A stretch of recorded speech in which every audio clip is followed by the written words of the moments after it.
আসসালামু আলাইকুম রহমতুল্লাহি ওবরকাতুহু। সম্মানিত দর্শক, জনাব তারেক রহমান সাহেব ডিসেম্বর মাসের 25 তারিখে বাংলাদেশে আসবেন, এটি হলো খবর। এবং এটিকে শতভাগ নিশ্চিত ধরে বিএনপি যারা নেতাকর্মী তারা সর্বোচ্চ চেষ্টা করছেন জনাব তারেক রহমান সাহেবের স্বদেশ প্রত্যাবর্তনটিকে উদযাপন করার জন্য। এখন এই সময়টিতে তারেক রহমান সাহেবের দেশে ফেরা কতটা উচিত, কতটা অনুচিত, বা তিনি এতদিন কেন এলেন না, এখন কেন এলেন, এবং তার এই আশার যে পরিণতি সেটি কি ঘটতে যাচ্ছে, এই বিষয়গুলো নিয়ে আমার মস্তিষ্কে যে চিন্তাগুলো নাড়া দিচ্ছে, অথবা আমি রাজনীতি যতটুকু বুঝি, কোনো রকম পূর্ব প্রস্তুতি ছাড়াই আমার হৃদয় থেকে যে কথাগুলো এই মুহূর্তে উৎসরিত হবে সেটা হলো আমার চিন্তা চেতনা এবং আমার প্রজ্ঞার ফলাফল। আপনারা শুনবেন, ভালো লাগলে স্মরণে রাখবেন, আর ভালো না লাগলে ক্ষমার সুন্দর দৃষ্টিতে দেখবেন।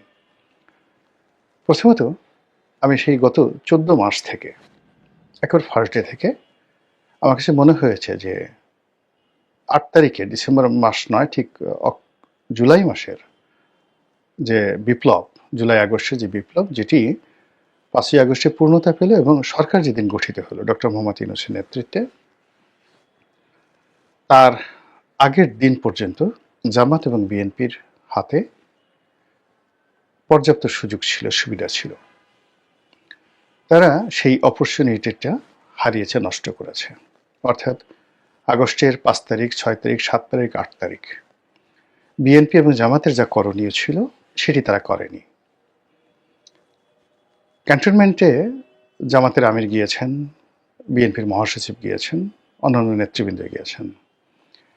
তারা ইচ্ছা করলে আরও একদিন পরে যেতে পারতেন এবং সেখানে রাজনৈতিক নেতৃবৃন্দ যারা আছেন, ইনক্লুডিং জনাব তারেক রহমান সাহেব সহ, সম্মিলিতভাবে যদি তারা একত্রে বসতে পারতেন, বিশেষ করে এখানে দুটো পক্ষ, বিএনপি এবং জামাত, তারা যদি একত্রে বসতেন এবং কিছু ইসলামী সংগঠন যারা আছেন, যারা যথেষ্ট স্যাক্রিফাইস করেছেন, তারা যদি বসতেন, তাহলে একদিন ডিলে হলো তুলনামূলকভাবে এখন যা কিছু ঘটছে তার চেয়ে পরিস্থিতি ভালো হতো। এবং যখন তারা এই কাজটি না করে সেনাপ্রধানের আহ্বানে সেখানে গেলেন এবং ঠিক একটা জগা খিচুড়ি সরকার গঠিত হলো। সেখানে সেনাবাহিনীর ডিজায়ার ছিল, বিএনপির ডিজায়ার ছিল, জামাতের ডিজায়ার ছিল, ডক্টর মোহাম্মদ ইউনূসের ডিজায়ার ছিল, এনসিপির ডিজায়ার ছিল।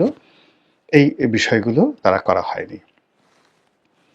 2 নম্বর হলো যে বিএনপি এবং জামাত তারা রাজনীতির মুরব্বী, তারা কোনো অবস্থাতেই রাজনীতির এই বিষয়াদি নিয়ে তাদের যে পারস্পরিক যে আলোচনা, পলিটিক্যাল ডিসিশন, সেই ডিসিশনে এনসিপিকে বা বৈষম্য বিরোধী ছাত্র আন্দোলনে যারা নেতৃবৃন্দ রয়েছেন তাদের সঙ্গে বৈঠক করাটাই তাদের ঠিক হয়নি, উচিত হয়নি। তারা আমাদের সন্তানসমূহ, আমরা যে কোনো ব্যাপারে একটা সিদ্ধান্ত নেব এবং তাদের কল্যাণের জন্য আমাদের যে সিদ্ধান্ত, সেই সিদ্ধান্তটাই তাদেরকে জানিয়ে দেওয়া উচিত ছিল, যেভাবে নেপালে ঘটেছে। এই 3টি ভুলের কারণে প্রথম দিন থেকে, সরকারের প্রথম দিন থেকে আজকের দিন পর্যন্ত একটার পর একটা অনাসৃষ্টি ঘটে গেছে। এবং এই কথাগুলো দেখবেন যে আমার একটা কনসিস্টেন্সি রয়েছে, ধারাবাহিকতা রয়েছে। এবং এই কারণে কি হলো, দেখুন, আগস্ট মাসের 5 তারিখ পর্যন্ত 2024 বিএনপির সঙ্গে আমার বা জামাতের সঙ্গে আমার যে সখ্যতা ছিল, ঘনিষ্ঠতা ছিল, আমি 5 তারিখের পর থেকে ধীরে ধীরে ধীরে ধীরে তাদের যে সংস্রব, এর থেকে নিজেকে আলাদা করে একজন স্বতন্ত্র মানুষ হিসেবে, একজন আলোচক হিসেবে, রাজনৈতিক বিশ্লেষক হিসেবে নিজেকে তুলে ধরার চেষ্টা করেছি দলীয় বৃত্তের বাইরে গিয়ে। এবং ওই দিনই ডিসেম্বর মাসের 6 তারিখে আমি সিদ্ধান্ত নিয়েছি যে এইবারে নির্বাচন আমি করব না। বোঝার চেষ্টা করুন। তো কাজে আমি যে কথাগুলো বলছি সেই কথাগুলো ঠিক একই কথা কিন্তু আমি সেই 2014 সনে যখন নির্বাচন হলো তখন থেকে আওয়ামী লীগকে বলে আসছিলাম। তখন আমি আওয়ামী লীগ করতাম যে ইমিডিয়েটলি একটা ইনক্লুসিভ নির্বাচন দিয়ে দেন। এই নির্বাচনটিকে 3 মাসের দিকে যায় না, এটা একটা বিনা ভোটে নির্বাচন হয়ে গেছে। 15 দিনের মধ্যে এটা বাদ দিয়ে বিএনপিকে ইনক্লুড করে একটা তত্ত্বাবধায়ক সরকার গঠন করে নির্বাচন দিয়ে দেন। আর যদি না দেন, আপনাদের যত দিন যাবে, এমনকি 10 বছর পরও যদি আপনার পতন হয়, মানে তত 10 বছর পরে পতন হলে 10 বছর সময় লাগবে আপনাদের রিগেইন করতে।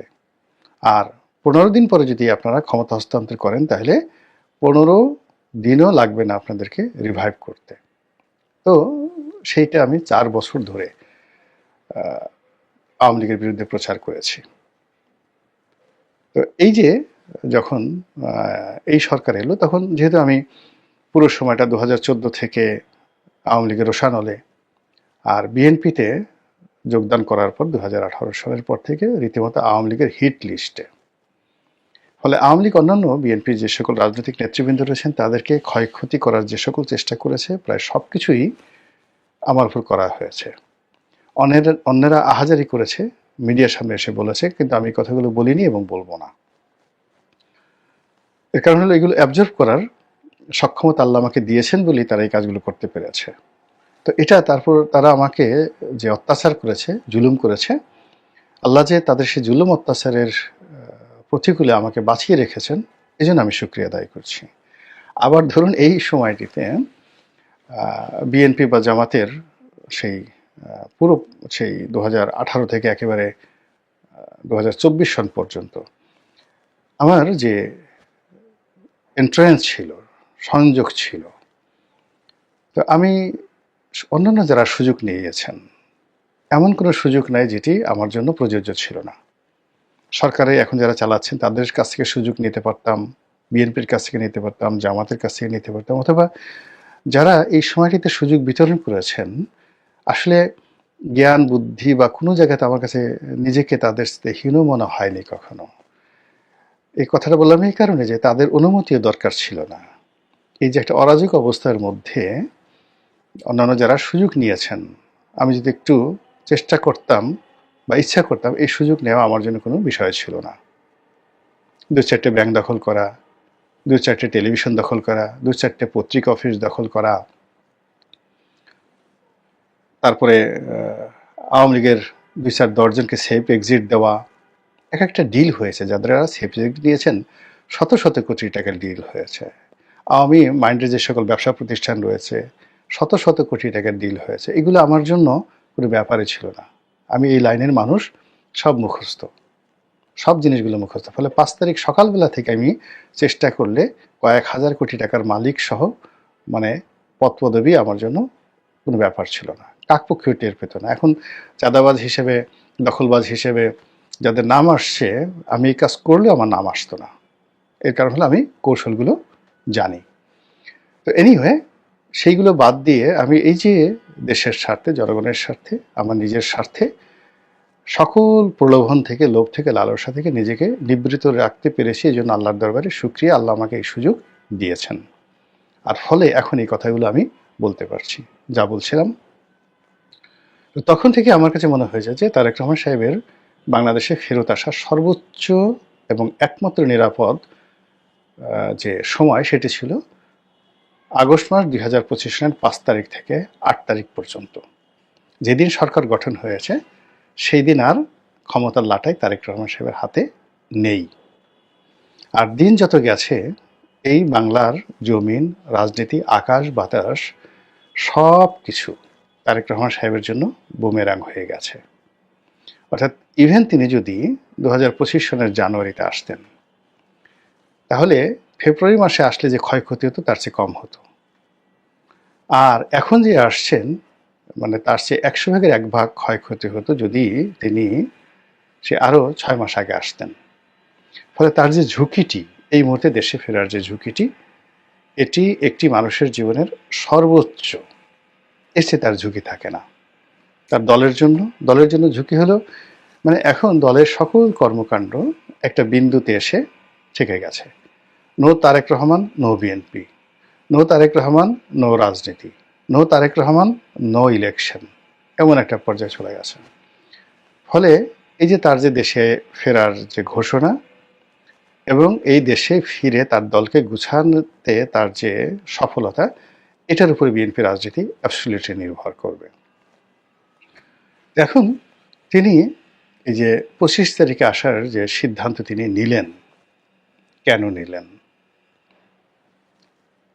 এবং এটার পরিণতি কি হতে পারে, সেই ব্যাপারে আমি যাকে বলা হয় Maulana Abul Kalam Azad, the India wins freedom, India wins freedom পৃথিবীর ইতিহাসের যে সকল রাজনীতির বই রয়েছে তার মধ্যে অন্যতম। ভারত যেভাবে স্বাধীন হলো সেই বইতে মাওলানা আবুল কালাম আজাদ ইন্ডিয়ান কংগ্রেসের সবচেয়ে দীর্ঘকালীন যিনি প্রেসিডেন্ট ছিলেন এবং স্বাধীন ভারতের প্রথম শিক্ষামন্ত্রী, তো এই প্রজ্ঞাবান মানুষটি একটা বক্তব্য দিয়ে গেছেন, রাজনীতির যখন ক্রিটিক্যাল মোমেন্ট আসে, ভীষণ রকম ক্রিটিক্যাল মোমেন্ট আসে, তখন নেতার সামনে দুটো সিদ্ধান্ত নেওয়ার সুযোগ এসে যায়। প্রথম সিদ্ধান্ত হলো যে এই ক্রিটিক্যাল মোমেন্টে তার হৃদয় থেকে, মন থেকে যেটা নিঃসরিত হয় এবং জনগণ যেটা আশা করতে পারে না, স্বপ্ন দেখতে পারে না বা বলতে পারে না, সম্পূর্ণ ব্যতিক্রম ধর্মী একটি নতুন চিন্তা, চেতনা এবং সিদ্ধান্ত যখন কোনো একটা নেতা নিতে পারে, ইতিহাস পাল্টে যায় এবং নেতার বিজয় হয়। এইগুলো একটা। তাহলে কি হলো, যখন একটা ক্রিটিক্যাল সময়ে যায়, সেই ক্রিটিক্যাল সময়ের মধ্যে আপনি স্বাভাবিকভাবে জীবনযাপন করবেন, হাওয়া যেদিকে যায় সেভাবে চলবেন, অথবা আপনি সব কিছুর ঊর্ধ্বে গিয়ে এমন একটা সিদ্ধান্ত নেবেন যার মনোমস্তিষ্কে, যা কিনা কোনো অবস্থাতেই মনোমস্তিষ্কে অন্য মানুষের আসে না। এই আপনার ব্যতিক্রম ধর্মী অল অন এ বোল্ড ডিসিশনের কারণে আপনি বিজয়ী হবেন। কিভাবে? সম্রাট Constantine the great, Constantine the great, রোমের সম্রাট, তো তিনি রোমের কাছাকাছি মার্চ করছেন এবং তিনি জানেন যে রোমান যে বাহিনীর সঙ্গে এখানে যে রাজনীতি চলছে তিনি পারবেন না। তো ওই মুহূর্তে তাকে একটা সিদ্ধান্ত নিতে হবে এবং যুদ্ধের আগে অল অন এ সার্ডেন তিনি একটা সিদ্ধান্ত নিলেন। তিনি খ্রিস্ট ধর্মকে রাষ্ট্রধর্ম ঘোষণা করলেন, নিজে খ্রিস্ট ধর্মে দীক্ষিত হলেন এবং জনগণের মধ্যে একটা নতুন উন্মাদনা তৈরি করে, যুদ্ধে জয়লাভ করে এই একটা নতুন ডাইনেস্টি তৈরি করলেন। এই পুরো সিদ্ধান্তটি মানে খ্রিস্ট ধর্ম প্রতিষ্ঠিত হওয়ার 300 বছর পরে প্রথম একজন সম্রাট উইদিন 1 মিনিটের মধ্যে নিয়েছিলেন। একই বিপদে পড়েছিলেন সম্রাট বাবর। তিনি আসলেন, যুদ্ধ করলেন, পানিপথের যুদ্ধ। এরপর রাষ্ট্র প্রতিষ্ঠা করতে গিয়ে তাকে পরপর কয়েকটি যুদ্ধ করতে হয়। তো গুজরাটের একটি যুদ্ধে গিয়ে, অর্থাৎ এই যে নরেন্দ্র মোদীর যে এলাকা, এই এলাকার লোকজন খুবই দুর্ধর্ষ, তাদের সাথে যুদ্ধ করতে গিয়ে তিনি আর পারছিলেন না, তার সৈন্যবাহিনীর মনোবল ভেঙে যাচ্ছিল। বাবর মদ্যপান করতেন নিয়মিত। তো তিনি সেই যুদ্ধের ময়দানে হঠাৎ করে মদ্যপান বন্ধ করে দিলেন, মদের সকল ভাণ্ড সব ফেলে দিলেন, দিয়ে তিনি ঘোষণা করলেন তিনি আর জীবনে মদ খাবেন না। তার এই রাষ্ট্র শাসন, রাষ্ট্র জয় বিজয়, এটি একটি জিহাদি কর্ম। ফলে তিনি যদি জয়লাভ করেন তাহলে হবেন গাজী, আর মরলে হবেন শহীদ। এই কথা বলে তিনি যখন তলোয়ার নিয়ে যুদ্ধের ময়দানে গেলেন, তার সৈন্যদের মধ্যে একটা উন্মাদনা তৈরি হলো এবং তিনি একটা ডাইনেস্টি তৈরি করে ফেললেন, 350 বছরের ডাইনেস্টি। এই হলো সম্রাট বাবর। এইভাবে নেতার একক, মানে এই যে বাবর বা সম্রাট কনস্টান্টাইন, কিংবা ওই যে ইতিহাসের যে আইরিশ বীর রবার্ট ব্রুস, তারা যে সিদ্ধান্তগুলো নিয়েছেন, বিশ্বাস করেন কোনো উপদেষ্টার পরামর্শ নয়, কোনো জনগণের কথা নয়, তিনি একা ছিলেন, তানহাই, সেই একা থেকে তিনি এই সিদ্ধান্তগুলো নিয়েছেন। তো তারেক রহমান সাহেবের এই যে দেশে ফেরার যে সিদ্ধান্ত, এরকম একটা ঝুঁকিপূর্ণ মুহূর্তে যদি এককভাবে তার নিজের সিদ্ধান্ত হয়, কারো পরামর্শ না হয় এবং তিনি কারো দ্বারা ইনফ্লুয়েন্স নন, কলনে ছাড়েন, তার মধ্যে একটা এলহাম এসে গেছে, তার কাছে মনে হয়েছে এই মুহূর্তে বাংলাদেশে তার যাওয়া উচিত এবং তিনি যাবেনই। নিশ্চিত থাকেন তিনি বিজয়ী হবেন, সফল হবেন, তার প্রতিপক্ষরা পরাজিত হবে। কিন্তু যদি পপুলারিটি পাওয়ার জন্য তার কোনো পরামর্শকের পরামর্শ অনুযায়ী, অথবা এই যে সামাজিক মাধ্যমে বিভিন্ন যারা ইনফ্লুয়েন্সার রয়েছেন, বিভিন্ন কমেন্ট করেন, তার আসা উচিত, কাল আসা উচিত, অর্থাৎ জনগণের কথা মধ্যে যদি তিনি আসেন, তাহলে তার পরিণতি কি হবে?